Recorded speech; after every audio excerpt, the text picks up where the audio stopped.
ऐतिहासिक अवसर पर आयोजित इस ऐतिहासिक कार्यक्रम में उपस्थित सिक्किम राज्य के माननीय राज्यपाल आदरणीय श्री ओम प्रकाश माथुर जी, सिक्किम सरकार के माननीय सलाहकार एवं विधायक श्रीमती पामिन लेप्चा जी, राजस्थान के पूर्व मंत्री आदरणीय श्री राजेंद्र सिंह राठौर जी जो हमारे साथ उपस्थित हुए हैं, सिक्किम सरकार के मुख्य सचिव आदरणीय श्री आर तेलंग जी, सिक्किम के पुलिस महानिदेशक आदरणीय श्री अक्षय सचदेव जी, साथ ही सिक्किम प्रहरी विभाग के वरिष्ठ अधिकारीगण, आदरणीय GOC 17 mountain division major general MS Rathore ji, commander 63 mountain brigade आदरणीय brigadier Shri Amit Sharma ji, commanding officers 11 Jat आदरणीय colonel Chhaksu Karwal ji, major general Jagat Singh के परिवार के आदरणीय सदस्यगण, पुत्र retired colonel RB Singh ji, बहू श्रीमती कुमकुम सिंह जी और पौत्र श्री सूर्यवीर सिंह जी, भारतीय सेना के विभिन्न पदों में आसीन आदरणीय अधिकारीगण एवं सेना के जवानों, सिक्किम सरकार के आदरणीय अधिकारीगण एवं सिक्किम राजभवन के सभी अधिकारीगण एवं कर्मचारी वर्ग, उपस्थित आदरणीय अतिथिगण एवं गण्यमान्य महानुभाव, प्रेस और मीडिया के मित्रगण, आप सभी को सादर नमस्कार एवं हार्दिक अभिवादन व्यक्त करना चाहता हूं। इस महत्वपूर्ण अवसर पर अपने शब्दों को रखने से पहले मैं हमारे देश के नवनिर्वाचित माननीय उपराष्ट्रपति आदरणीय श्री सीपी राधाकृष्णन जी को सिक्किम सरकार एवं समस्त जन समुदाय की ओर से हार्दिक बधाई करना चाहता हूं। 59वें नथुला विजय दिवस के इस महत्वपूर्ण अवसर पर संपूर्ण भारतीय सेना एवं नथुला में कार्यरत सेना के सभी अधिकारीगण एवं जवानों को हार्दिक बधाई व्यक्त करना चाहता हूं। देश रक्षा के प्रति समर्पित सभी दिवंगत अधिकारीगण एवं जवानों को हार्दिक श्रद्धांजलि अर्पित करता हूं। यह दिन अपने आप में अत्यंत गौरवशाली है। इस ऐतिहासिक दिवस को नथुला दिवस यानी नथुला स्मरण दिवस के नाम से मनाया जाता था। गत वर्ष 2024 में आज ही के दिन सिक्किम राज्य के माननीय राज्यपाल महोदय जी ने इसे नथुला विजय दिवस के रूप में मनाने का घोषणा किया था। उसी घोषणा को निरंतरता देते हुए हम आज यहाँ एकत्रित होकर नथुला विजय दिवस मना रहे हैं। आदरणीय अधिकारीगण एवं जवानों, सर्वप्रथम मैं हमारे पराक्रमी और वीर जवानों को हृदय की गहराइयों से हार्दिक अभिनंदन अर्पित करता हूं, जिनकी वीरता और बलिदान के कारण ही हम सब सुरक्षित हैं। आज का यह दिन भारतीय सेना उन वीर सेनाओं की बहादुरी, समर्पण और सर्वोच्च बलिदान का प्रतीक है, जिन्होंने अपने अदम्य साहस और अटल निष्ठा से हमारी सीमाओं की रक्षा की। नथुला और इनके आसपास के दुर्गम इलाकों में हमारे सैनिक आज भी पूर्ण समर्पण के साथ मातृभूमि की रक्षा कर रहे हैं। उनके जज्बे को हम सभी सदा नमन करते हैं। आदरणीय अधिकारीगण और जवानों, मैं इस नथुला क्षेत्र में कार्य करते समय आपने उल्लेखनीय समर्पण, त्याग और बलिदान के लिए बहादुर सैनिकों और सेना के अधिकारियों को सलाम करता हूं। इस संदर्भ में मैं एक नाम उल्लेखनीय है, मेजर जनरल जगत सिंह जी।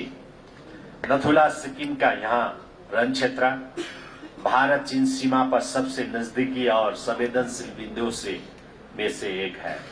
यहाँ 20-30 मीटर की दूरी पर दोनों देश की सेनाएं आमने सामने थी।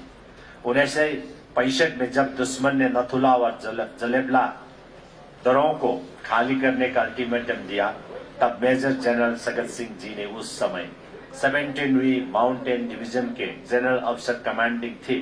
उन्होंने न केवल इस चुनौती को स्वीकार किया, बल्कि अपने अटल संकल्प और रणनीति से इसे एक ऐतिहासिक विजय में बदल दिया। आज का ही दिन 11 सितंबर 1968 को जब दुश्मन सेना ने नथुला क्षेत्र पर हमला किया, तब मेजर जनरल सगत सिंह जी के नेतृत्व में वीर भारतीय सैनिकों ने उनके आक्रमण का डटकर सामना किया। वीर भारतीय सेनाओं ने दुश्मन को करारा जवाब देते हुए उसे पीछे हटने पर विवश कर दिया। हमारे सैनिकों की अदम्य बहादुरी और अटूट साहस के सामने दुश्मन सेना को अंततः सफेद ध्वज लहराकर घुटने टेक कर आत्मसमर्पण करना पड़ा। इन्हीं वीरता, श्रेय और ऐतिहासिक विजय की गौरवमय स्मृति में आज हम नथुला विजय दिवस मना रहे हैं। हम मेजर जनरल सगत सिंह जी को हृदय की गहराइयों से सादर नमन, वंदन और अभिनंदन के साथ हार्दिक श्रद्धांजलि अर्पित करते हैं। आदरणीय अधिकारी और जवानों, इस ऐतिहासिक अवसर पर देश के पूर्व प्रधानमंत्री भारत रत्न स्वर्गीय श्री अटल बिहारी वाजपेयी जी को श्रद्धा एवं भक्ति के साथ स्मरण करना चाहता हूं। उनकी दूरगामी नेतृत्व और प्रयास से ही नथुला मार्ग से सिल्क रूट व्यापार का पुनः उद्घाटन संभव हो पाया था। उनके योगदान के लिए हम सदैव ऋणी रहेंगे, जिन्होंने चीन लगाए विभिन्न देशों के साथ मैत्रीपूर्ण संबंध स्थापित करने के सक्षम हुए थे। मुझे आशा है कि फिर से नथुला मार्ग से सिल्क रूट व्यापार करने का अवसर मिलेगा। मैं हमारे माननीय प्रधानमंत्री श्री नरेंद्र मोदी जी के प्रति भी अपनी हार्दिक कृतज्ञता व्यक्त करता हूं। उनके कुशल नेतृत्व ने भारत को वैश्विक स्तर पर नई पहचान दी है। देश को जोड़ने और मजबूत बनाने के प्रयास के तहत भाई बहन विलेज कार्यक्रम के माध्यम से उन्होंने सीमावर्ती गांवों को विकास की मुख्य धारा से जोड़कर स्थानीय निवासियों का जीवन सहज और सुरक्षित बनाया है। उन्होंने कहा है कि जब तक देश का अंतिम गांव विकसित नहीं होगा, तब तक विकसित भारत का निर्माण नहीं हो सकता। सीमावर्ती क्षेत्रों के विकास, सैन्य क्षमताओं के आधुनिकीकरण और राष्ट्रीय सुरक्षा को मजबूत बनाने में उनका योगदान अद्वितीय और अनुकरणीय है। इस भाई बहन विलेज कार्यक्रम के माध्यम से स्थानीय लोगों को बुनियादी सुविधाएं उपलब्ध कराकर पलायन में कमी लाने का उन्होंने भरपूर प्रयास किया है। सीमावर्ती क्षेत्र के विकास पर माननीय प्रधानमंत्री जी का ध्यान और हमारे सैन्य क्षमताओं के आधुनिकीकरण के लिए उनके कार्यशैली और दूरदर्शिता ने हमारी सुरक्षा तंत्र को और अधिक मजबूत और सामर्थ्य बना है।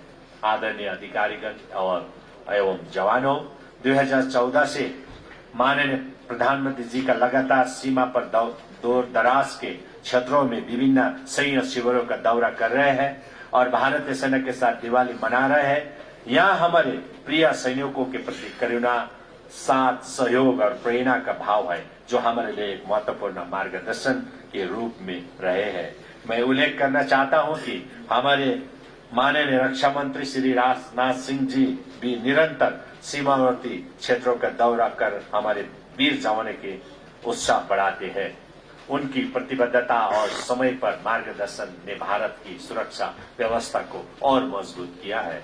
आदरणीय अधिकारीगण एवं जवानों, आज के इस शुभ अवसर पर मैं ऑपरेशन सिंदूर की शानदार सफलता के लिए माननीय प्रधानमंत्री जी, माननीय रक्षा मंत्री जी तथा भारत सरकार एवं समस्त भारतीय सेना को सिक्किम वासियों की ओर से हार्दिक बधाई देना चाहता हूँ। बीते एक दशक में माननीय प्रधानमंत्री जी ने यहाँ साबित कर दिया है कि अगर संकल्प अडिग हो, दृष्टि स्पष्ट हो और देश हित सर्वोपरि हो तो कोई भी सपना अधूरा नहीं रह सकता। राष्ट्रीय सुरक्षा हमारी सरकार की प्राथमिकता है और राज्य के भीतर भारतीय सेना के जरूरी मामलों से संबंधित मौजूदा मुद्दों को हल करने के लिए प्रतिबद्ध रहकर सिक्किम सरकार काम कर रही है। राष्ट्रीय सुरक्षा को उच्च प्राथमिकता देते हुए भारतीय सेना के साथ मिलकर सिक्किम सरकार विभिन्न क्षेत्रों में परिलक्षित कार्य कर रही है ताकि हमारी एकता और अखंडता मजबूत हो और हमारे सेनाओं को किसी भी प्रकार की असुविधा न हो।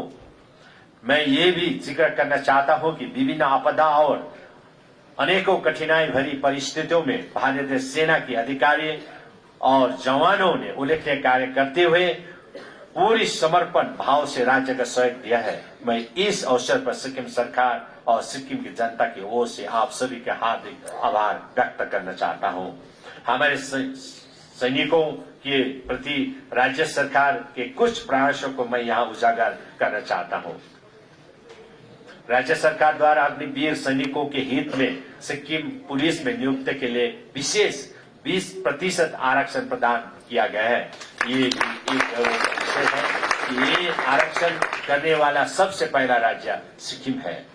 भूतपूर्व सैनिकों के सहयोग एवं समन्वय के से वर्तमान में अग्निवीरों के लिए प्री इंडक्शन प्रशिक्षण कार्यक्रम पांगथांग स्थित सिक्किम आर्म पुलिस की देखरेख में संचालित किया जा रहा है। इसी तरह सिक्किम स्काउट, अग्निवीर तथा भारतीय सेना में शहीद हुए वीर जवानों के परिवार को करुणामूलक यानी कंपनसेट नियुक्ति देने का भी प्रावधान सुनिश्चित किया गया है ताकि उनके परिवार को सामाजिक एवं आर्थिक सुरक्षा प्राप्त हो सके। इसके अतिरिक्त पूर्व सैनिकों एवं उनके परिवार के कल्याण के लिए सभी सरकार निरंतर सहयोग प्रदान कर रही है। इस प्रकार राज्य सरकार का उद्देश्य न केवल सैनिकों के योगदान का सम्मान करना है बल्कि उनके परिवार के भविष्य को भी सुरक्षित और समृद्ध बनाना है। आदरणीय अधिकारीगण एवं जवानों, इस कार्यक्रम के प्रमुख संरक्षक के रूप में सिक्किम राज्य के माननीय राज्यपाल आदरणीय श्री ओम प्रकाश माथुर जी को उनकी गरिमामय उपस्थिति एवं निरंतर मार्गदर्शन के लिए मैं हार्दिक आभार व्यक्त करता हूं। 17 माउंटेन डिवीजन के आदरणीय GOC major general MS Rathore ji को मैं हार्दिक धन्यवाद देता हूं। इस अवसर पर हमारे अतिथि के रूप में पधारे राजस्थान के पूर्व मंत्री आदरणीय श्री राजेंद्र सिंह राठौर जी, आदरणीय स्वर्गीय लेफ्टिनेंट जनरल सगत सिंह जी के पुत्र आदरणीय रिटायर्ड कर्नल रणविजय सिंह जी, साथ में परिवार के सभी सदस्यगण को उनकी गरिमामय उपस्थिति के लिए मैं हार्दिक आभार एवं शुभकामनाएं अर्पित करता हूं। मैं सिक्किम का सभी अधिकारीगण को धन्यवाद देते हुए अपने शब्दों को यही विराम देना चाहता हूं। जय हिंद, जय सिक्किम।